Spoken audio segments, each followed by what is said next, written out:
by the way, is going to be playing next against one of my boys from Tri-State. Oh, DarkBlues. New York City. Yeah, it's DarkBlues, who makes a couple appearances in Cali once in a while. Of course, gotta love those shades. You guys will see them in a sec. Oh, there we go. the classic. Literally every time I've ever seen them. Yeah. All right.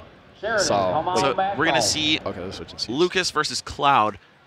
On paper, or based on expectations, I'd say it's safe to guess that Cloud has a pretty heavy advantage in this matchup. But, again, man, this is Smash 4, where the tier list is made up and the matchups don't matter, right? And we will keep saying that. I'm actually going to try my best to keep that exact phrase alive. that is like a perfect way to describe how this game works at a high level. You saw, even just from the X-Ax set, you know, a grab from Lucas can be the start of like a 50, 60 death kind of string. So DarkBlues may find himself falling victim to that, or who knows, maybe he's got this matchup on lock. New York City definitely has a vast pool of character diversity. But I don't think they have any Lucases there. None to really like, I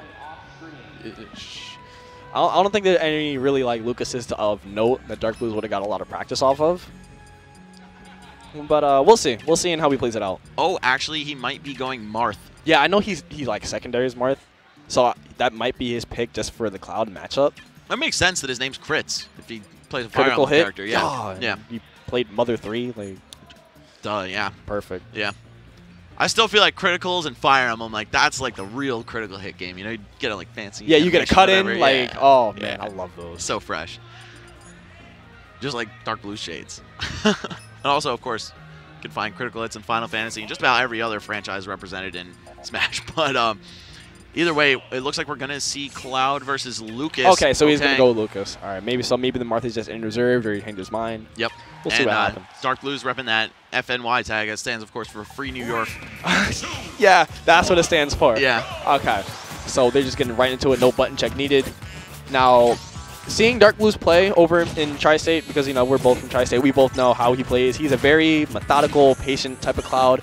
Very, very high on the limit conservation and just the ledge trapping, making use of all of Cloud's tools to keep you in disadvantage for as long as humanly possible and then kill you at the snap of a finger. And I also feel like when he wants to turn it up and go full aggro, he's very capable of doing that. Sometimes he'll just maul your face in seconds flat, and you don't really know what to make of it. All right, so right now, like we said, keep him in disadvantage, did 92%, and now Critch is finally getting the opportunity to play, but now he's back on the ledge, and DarkBlues has limit. And Lucas's ledge options are pretty limited. They can get snuffed out by limit cross slash pretty easily. Absolutely. And that stubby body of Lucas's is not doing him any favors against Cloud. He pretty much only has Zair and Tether and maybe PK Fire, you know, which still is a high commitment to try to contest with this character's range. The high hitbox too. Now Chris has to find an answer here extremely quickly because within the course of 60-ish seconds, that first stock is gone. Didn't give him a whole lot of time to think.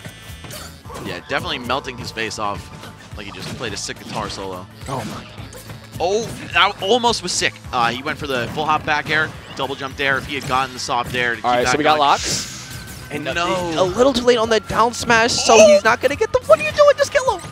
I'm saying, man, DarkBlues has some really creative follow-up chains, and when he wants to maul you, he will. Okay, just trying to fight his way out of the corner. Crits manages to get some stage control back, but he hasn't found any meaningful openings yet. I really respect the movement from DarkBlues too, because he knows how dangerous shield is in this matchup at a certain range. So in situations where a lot of people normally shield, like after a whiff move or some like botch movement, he doesn't default to shield just because Lucas wants you to shield so he can grab you. He just wants to get out of there as soon as possible. Oh, so close to that nair, knocking him off the tether. And if that had happened, man, it could have been real bad. He's got limit on deck, of course. That could be an easy chase down off the stage. I respect the limit blade beam there, even though I normally don't, just because I think all the hits could have broken shield there. That would have been shield. Hot. Yeah. So he just looked at the situation. All right, the grab is offline. Yeah. Ooh. He looked at the situation and said, all right, blade beam will do something here. So it's not a bad option right here. And then even if he shielded it and he didn't break, a free dash attack was coming his way. Yeah. You either have to get out the way or block it. And sometimes, man, not having limit could be good too. You get regular cross-slash access. Even though, of course, at the near 100% threshold, you're going to want that limit side B instead. However, Final Destination was the ban. Let's see what Crits can do. Oh, switching to Marth might be a good start. Definitely a much more favorable matchup, at least, again, on paper. We're going to see DarkBlues definitely style switch, though. Now I feel like this is all about those whip punishes on the landing aerials and keeping the juggle going. All right. Right off the bat, putting on 28% to Crits, managing his limit charge. Now Crits has to try to find his way in. Tipper jab into the Dancing Blade, catches that get up with the up air. Doesn't get the Tipper hit though, but it's fine. Damage is damage. And DarkBlues with a plethora of experience against Marcina. He's fought Mr. E, Stretch, all kinds of New York players, busting out the Falcons, man. So this should come as no surprise to him. I think, you know, if he was going to get the surprise factor, it would have been Lucas. Definitely Lucas, yeah, but he just handled that extremely well. And Crits sadly losing the stock right there. Dolphin Slash going a little too low because he wanted to avoid cloud options. And now DarkBlues is just moving around him because he has a stock to play with. Oh, getting out of the way of that Tipper. Okay, just mashes the jab out after the up air. I feel like that was shield grabbable, but Crits might have hesitated a little bit. Yeah, and the slight hesitation definitely showed right there because he definitely got met with the jab 1, 2, 3 as soon as the Cloud put the sword back up. Oh, I feel like he had an up air out of shield there, DarkBlues that is, and wasn't able to land it.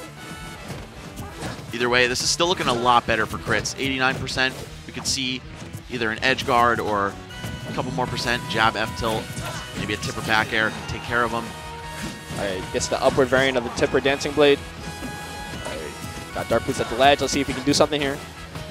And he just kind of lets him go. DarkBlues is able to freely roll to the center of the stage. All right, so we all know what that is now, right? Yeah, yes. Frame, whatever. I think it's 17. 16, I think. 16. Yeah. For some reason, ignores your weight value or something crazy like that. So you can just do up air, ground and finishing touch, and just kill. It's a good move. I mean, it's all right. Only does 1% though. Yeah, right. Sucks. Yeah, so you better hope that kills. Otherwise, you're out 7 seconds of charging the blue juice. But either way, this is looking quite comfortably in DarkBlues' favor. It's been a while since we've seen a not intense Game 3 situation, but okay, here we go, man. Anything's possible. He made a questionable decision, so this could be the beginning of a track to Game 3. That shield drop up there? Yeah, it may have been. It was definitely platform drop in some fashion. Yeah, I'm definitely a big advocate of shield dropping in this game, man. It's so worth learning, especially against characters like Cloud. Yeah, but that joint is tough. Yeah, it's tricky. It's mad tricky. All right, so shield is offline. You cannot shield or else you get hit with limit cross slash. I was going to say. And driving, moving around Cloud with all that range, that's a tough job in itself. I feel the limit blade beam coming, but I felt wrong. Yeah, like we said, DarkBlues, not a fan of that limit. He's going to keep it for as long as he can, as long as it makes sense to. He saw a kill opportunity with fair. So, all right, well, even though it's the last hit of the set, I'm still going to go fair. Yeah, that's true. I mean, he likes to zip around, just have as much movement as possible, threaten you with those very far drifting back airs. So excellent job to one of our Tri-State buddies, taking it home, qualifying in losers from his pool. Always love seeing a Tri-State win. Yes, same. Even though we hate each other at home. But yeah, right. Well, when you travel like this,